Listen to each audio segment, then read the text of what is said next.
Hi friends, ഇന്ന് നമുക്ക് നല്ല നാച്ചുറൽ ആയിട്ട് കുറച്ച് മൈലാഞ്ചി അരച്ചെടുക്കാം. അപ്പം എൻ്റെ മോക്ക് വേണ്ടിയിട്ടാണ് ഞാനിത് ഉണ്ടാക്കുന്നത് തന്നെ കേട്ടോ.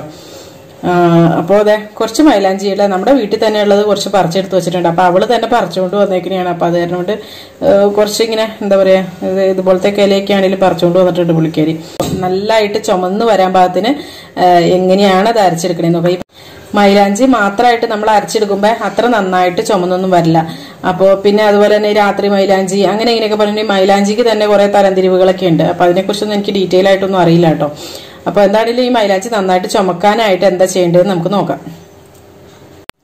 അപ്പോൾ ഞാനിവിടെ ഒരു സോസ് പാനിലേക്ക് ഒരു 1/2 കപ്പ് വെള്ളം ഒഴിച്ചു കൊടുക്കുന്നുണ്ട്. ഇനി ഇതിലേക്ക് ഒരു 2 ടീസ്പൂൺ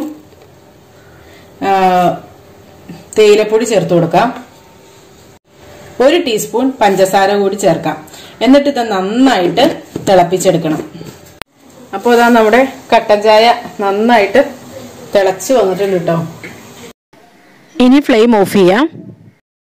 അപ്പോൾ ഇനി ഈ മൈലാഞ്ചി ഇലകളൊക്കെ ഒരു മിക്സിയുടെ ജാറിലേക്ക് ഇട്ട് കൊടുക്കാം. അപ്പോൾ നമ്മൾ ഈ ഉണ്ടാക്കുന്ന ഈ മെഹന്തി നമുക്ക് തലയില് അതായത് മുടി നരച്ചവർക്കൊക്കെ മെഹന്തി ഇടുമല്ലോ, അപ്പൊ അതിന് വേണ്ടിയിട്ട് ഉപയോഗിക്കാവുന്നതാണ് കേട്ടോ, ഹെയർ ഡൈ ആയിട്ട്. അപ്പോൾ മൈലാഞ്ചിയൊക്കെ ഒരു മിക്സിയുടെ ജാറിലേക്ക് ഇട്ട് കൊടുത്തിട്ടുണ്ട്. ഇനി ഇതിലേക്ക് ഒരു നാരങ്ങയുടെ നീര് പിഴിഞ്ഞു കൊടുക്കണം. ഇനി ഇതിലേക്ക് ചൂടാറിയതിനു ശേഷം ആ ചായ അങ്ങോട്ട് ഒഴിച്ചു കൊടുക്കാം. അപ്പോൾ ഈ മൈലാഞ്ചിയുടെ അളവിനനുസരിച്ച് ഈ ചായയുടെ അളവിലൊക്കെ വ്യത്യാസം വരുത്തുക കേട്ടോ. ഇനി ഇത് നന്നായിട്ട് അരച്ചെടുക്കാം. അപ്പോൾ അതായത് ഇതിപ്പോൾ നന്നായിട്ട് അരച്ചെടുത്തിട്ടുണ്ട്. അപ്പോൾ ഇതിൻ്റെ ആ കൺസിസ്റ്റൻസിയൊക്കെ കുറച്ച് വെള്ളം ഒഴിച്ചൊന്ന് അഡ്ജസ്റ്റ് ചെയ്യാം കേട്ടോ. അപ്പോൾ അത് ഈ അരച്ചെടുത്തത് ഒരു എന്താ പറയുക ഡിസ്പോസിബിൾ ആയിട്ടുള്ള ഒരു പാത്രത്തിലേക്ക് മാറ്റിയിട്ടുണ്ട്. അല്ലെങ്കിൽ ഇനിയിപ്പോൾ ഈ നല്ല പാത്രത്തിലേട്ടൊക്കെ എടുത്തിട്ടുണ്ടെങ്കിൽ പിന്നെ അതിനകത്തൊക്കെ കളർ പിടിച്ച് പിന്നെ അത് കഴുകിയെടുക്കലൊരു പണിയായിട്ടിരിക്കും. അപ്പോൾ ഇതാണെങ്കിൽ പിന്നെ നമുക്ക് കളയാലോ. പിന്നെ അത് ഇതുപോലത്തെ ഒരു സ്ക്യൂവറൊക്കെ എന്തെങ്കിലും ഉണ്ടെങ്കിലേ അത് വെച്ചിട്ട് നമുക്ക് തോണ്ടി ഇത് കയ്യിലൊക്കെ തേക്കാം കേട്ടോ. ഞാനിതൊന്ന് ഒടിച്ചെടുത്തതാണ്, അത് കണ്ടത് ഇട്ട് കൊടുക്കുന്നുണ്ട്. പിന്നെ ഇതല്ലെങ്കിൽ നമുക്ക് പണ്ടൊക്കെ ഈർക്കിളിയൊക്കെ വെച്ചിട്ടാണ് എടുത്തോണ്ടിരുന്നത്. അപ്പൊ ഈർക്കിളി ഇല്ലെങ്കിൽ ഇങ്ങനെയൊക്കെയുള്ള എടുത്തേച്ചാൽ മതി. അപ്പോൾ ഞാനിത് സാധാരണയായിട്ട് തേങ്ങയൊക്കെ അരയ്ക്കാൻ എടുക്കുന്ന ആ ഒരു മിക്സിയുടെ ജാറ് തന്നെയാണ് എടുത്തത്. അപ്പൊ അതിനകത്ത് ആ ഒരു മൈലാഞ്ചിയുടെ സ്മെല്ലൊക്കെ ഉണ്ടാവുമല്ലോ. അപ്പൊ അതിനോട് പെട്ടെന്ന് തന്നെ അതായത് മൈലാഞ്ചി അരച്ചെടുത്ത് അപ്പൊ തന്നെ കഴുകിയെടുത്തു.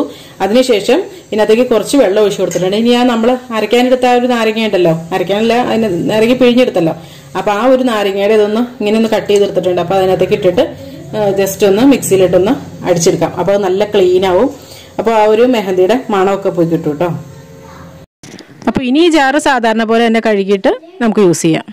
അമ്മിക്കല്ലൊക്കെ ഉള്ളവർക്കാണെങ്കിൽ അതിനകത്ത് വെച്ച് അരച്ചെടുക്കാം കേട്ടോ. അപ്പോൾ ഈ ഫ്ലാറ്റുകളിലും അങ്ങനെയൊക്കെ താമസിക്കുന്നവർക്ക് ഇപ്പോൾ അമ്മിക്കല്ലൊന്നും ഉണ്ടായിക്കൊള്ളുന്നില്ല. അപ്പം അങ്ങനെയുള്ളവർക്ക് സാധാരണ മിക്സിയിൽ തന്നെ ആയിട്ട് അടിച്ചെടുത്തിട്ട് ഇതുപോലെ അങ്ങോട്ട് കഴുകിയെടുത്ത് വെച്ചാൽ മതി. പിന്നെ ഒരു കുഴപ്പം ഉണ്ടാവില്ല. നമുക്ക് സാധാരണ പോലെ തന്നെ തേങ്ങ അരയ്ക്കാം. ഒരു ടേസ്റ്റ് വ്യത്യാസം ഒന്നും വരത്തില്ല കേട്ടോ. അപ്പോൾ എൻ്റെ മോളുടെ കയ്യിൽ തന്നെ കേട്ടോ ഞാനിത് അരച്ചിരുന്നത്. എനിക്കധികം ഡിസൈനൊന്നും അറിയില്ല കേട്ടോ. ഇപ്പൊ നമ്മുടെ എന്താ പറയാ പണ്ട് തൊട്ടേ ഉള്ള ഒരു ഡിസൈൻ ഉണ്ടല്ലോ, തൊപ്പിയും ഒക്കെ ഇട്ടിടുന്നത്. അപ്പൊ അങ്ങനെ തന്നെ ഇട്ട് കൊടുക്കുകയാണ്. പിന്നെ ഒരു 5-6 കുത്തൊക്കെ ഇട്ട് കൊടുക്കും. അതാണ് എൻ്റെ ഡിസൈൻ. അപ്പോൾ അതാ നമ്മുടെ മൈലാഞ്ചി ഡിസൈനൊക്കെ റെഡി ആയിട്ടുണ്ട്. ഇങ്ങനത്തെ ഒരു മെഹന്തി വെച്ചിട്ട് നമുക്ക് ഒരുപാട് ഡിസൈൻ ഒന്നും ചെയ്യാൻ പറ്റില്ല. നമ്മുടെ കോൺ വെച്ചിട്ട് ചെയ്യും പോലെ ഇത് ഇങ്ങനെ എടുത്താലും ഇട്ട് കിട്ടത്തുമില്ല. പക്ഷെ നഖമൊക്കെ നന്നായിട്ട് ചുമക്കാനും ഒക്കെ ഇത് നല്ലതാണ് കേട്ടോ. പിന്നെ കുട്ടികൾക്കൊക്കെ ഇതൊക്കെ ഇട്ട് കൊടുക്കണമായിരിക്കും എപ്പോഴും നല്ലത്. കാരണം മറ്റേതിലൊക്കെ ഒരുപാട് കെമിക്കൽസും കാര്യങ്ങളൊക്കെ ഉണ്ടാവും. അപ്പൊ എന്തൊക്കെ സംഭവിക്കുമെന്നൊന്നും നമുക്ക് അറിയാൻ പാടില്ല. കുറെ പേരെ കൈ പൊള്ളിയതും അങ്ങനെയൊക്കെ നമ്മളെപ്പോഴും ന്യൂസിലും ഒക്കെ കാണാറുണ്ട്. അപ്പോൾ അഥവാ മേടിക്കുവാൻ തന്നെ നല്ല വിശ്വാസയോഗ്യമായിട്ടുള്ള സ്ഥലങ്ങളിൽ നിന്ന് തന്നെ മേടിച്ച് ഇടുക കേട്ടോ. പിന്നെ മറ്റുള്ള മൈലാഞ്ചികളിലൊക്കെ ഇപ്പൊ മുസ്ലിംസിനെ സംബന്ധിച്ചിട്ടുണ്ടെങ്കിൽ ഒന്നും ശരിയാവില്ല, അങ്ങനെ ഇങ്ങനെയൊക്കെ പറഞ്ഞ കേൾക്കാം. എത്രത്തോളം സത്യമുണ്ട് എന്നൊന്നും അറിയില്ല. അപ്പൊ ഇതാവുമ്പോ പിന്നെ വേറെ പ്രശ്നമൊന്നുമില്ലല്ലോ.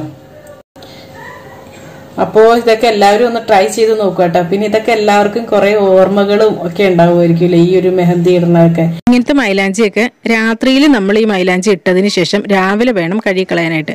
അപ്പോഴാണ് അത് നല്ല എന്താ പറയുക നല്ല പട്ടുപോലെ ചുമന്ന് വരത്തുള്ളൂ.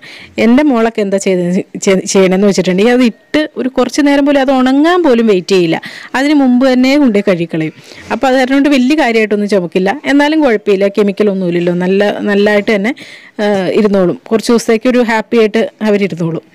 അപ്പോൾ ഇതെല്ലാവരും ഒന്ന് ട്രൈ ചെയ്ത് നോക്കുക കേട്ടോ. എന്നിട്ട് നിങ്ങളുടെ അഭിപ്രായങ്ങളും നിർദ്ദേശങ്ങളും ഒക്കെ കമൻസിലൂടെ അറിയിക്കുക. അപ്പോൾ നല്ലൊരു വീഡിയോയുമായി വീണ്ടും കാണാം. എല്ലാവർക്കും നല്ലൊരു ദിവസം ആശംസിക്കുന്നു. Thank you for watching Aisha's creations.